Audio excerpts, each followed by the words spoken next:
President Trump attacking the Republican governors of Arizona and Georgia because they will not help him overturn the results of the presidential election. And now a member of the president's legal team is calling for violence against the Trump administration's fired cybersecurity chief who told the truth about Trump's loss. Anybody who thinks that this election went well, like that idiot Krebs, who used to be the head of cybersecurity. Oh, the guy that was on 60 Minutes. That guy is Christopher a Krebs. moron. He should be drawn and quartered, taken out of dawn and shot.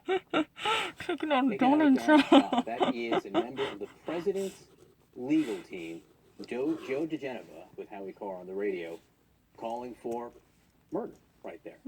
Joining us now, CNN political analyst Tulu. Just like in Olaripo. West He's a Wild White House Wild West, reporter, done Washington and Post. shot Also and with us, CNN political analyst Margaret Talev. She's a politics and White House editor for Axios. I have to say, that's a lot to take, Margaret, right? You have the president attacking these Republican governors in public for not helping him overturn the results of the election, and then you have the president's lawyer calling for violence. And this is all happening out there in public. And to an extent, Mitch McConnell and other Republicans are letting it happen and just watching it happen and shrugging their shoulders. I know. How can this be?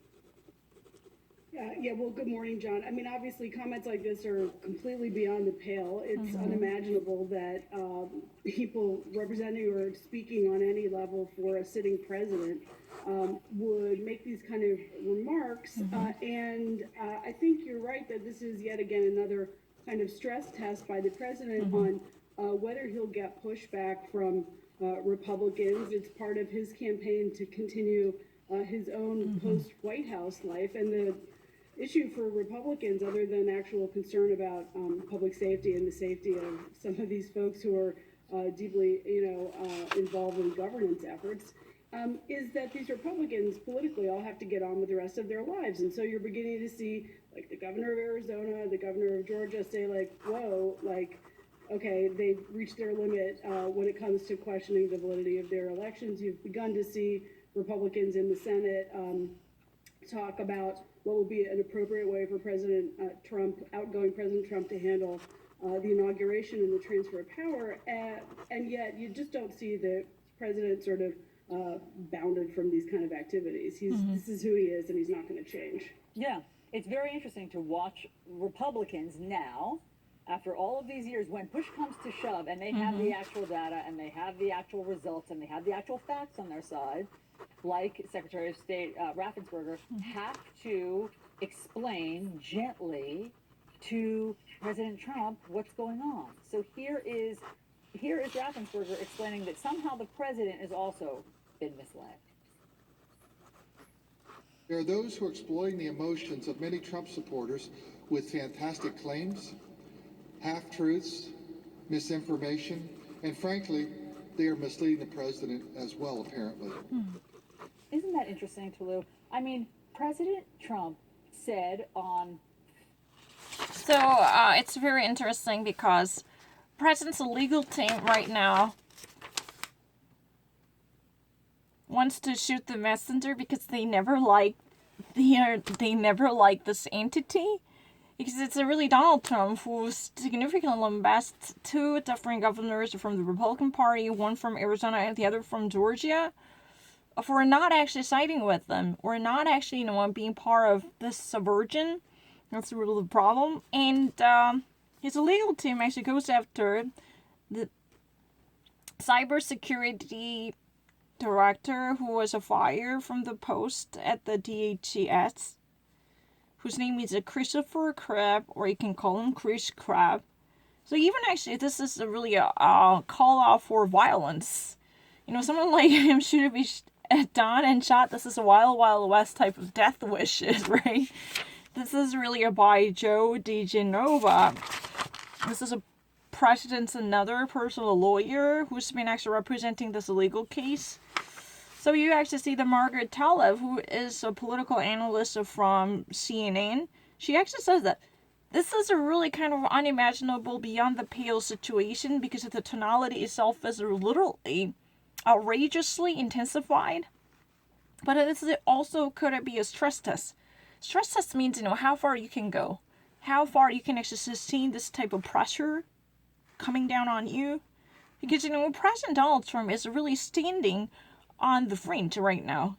Either he would actually, make the right choices to make his removal from the office graceful, or he would actually, do whatever things he liked to do to make life much miserable from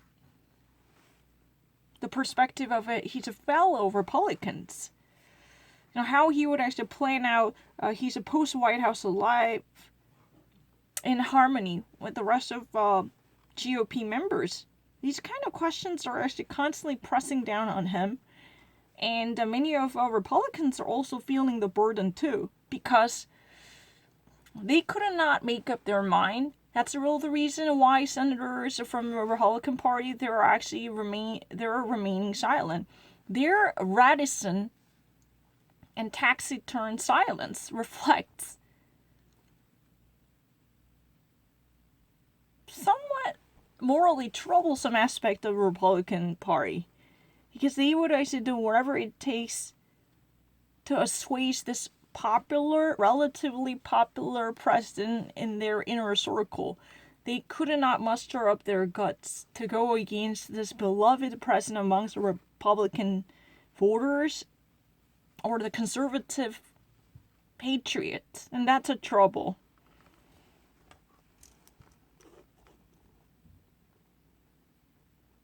Because, there are congressional leaders like Mitch McConnell, or even well-respected members inside the conservative.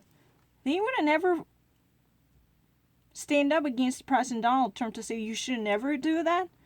Only the state government authorities, who are relatively shielded from the atmosphere of Washington, they would actually roll up their sleeves to face the music, no matter how unfortunate this might be. So when push comes to shove, when things actually get much tougher to even throttle your neck, you actually feel the burden. Because when circumstances are constantly developing to eventually have impact on you, when things are really getting palpably intensified, then some of state governmental officials decide to bear the cross, because they actually really want to present the facts to this president called Donald J. Trump and his followers and fellow Republicans in Washington to face the truth. It's time for them to see the truth and have a reality check, no matter how unpleasant that might be. For instance, Georgia's GOP Republican Secretary of State Raffensperger, who literally defended the authenticity of the election results from his state.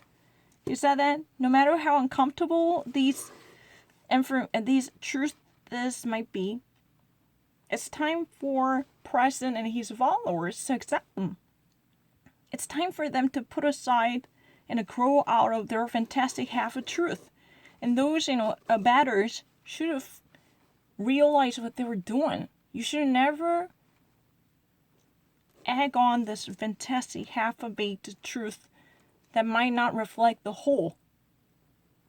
Do not actually be accomplices who would be part of this conspiracy theory. That was really the ultimate tone, although he really actually put it mildly, because he never really wanted to offend someone, because he was more like defending the trustworthiness of his state's election results. But it was not about attacking someone viciously, because it's from the same party. And right now the situation is really quirky, because you actually watch this, Kelly Raflin, who's been actually running for Georgia runoff. She was, in the first place, appointed by this Republican governor, Brian Kemp.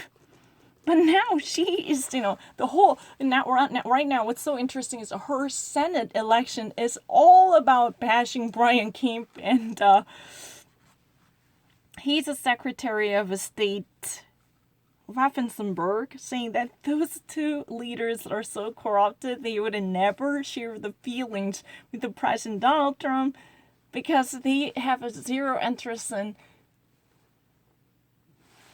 double checking what went wrong with the election results. That's how things are going right now. It's very interesting.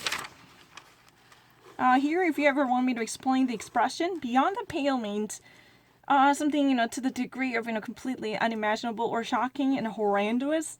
And stress test is any type of shock test. When there was a financial crisis in 2008, there was, intensive stress test was adopted to see what type of liabilities these financial institutions can absorb and bear and endure. And that way we can actually, realize how far it could go and what type of weaknesses can be actually fixed. So that was really the argument. So it can be applied to anything. Now, right now, they were actually under pressure. For that reason, they were actually, somehow modulating their tonalities and modifying their behaviors to better cope with the situation after the president stepped down from the current seat.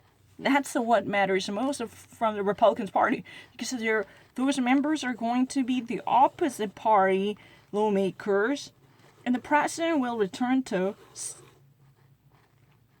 civilian status. So it's quite different, right?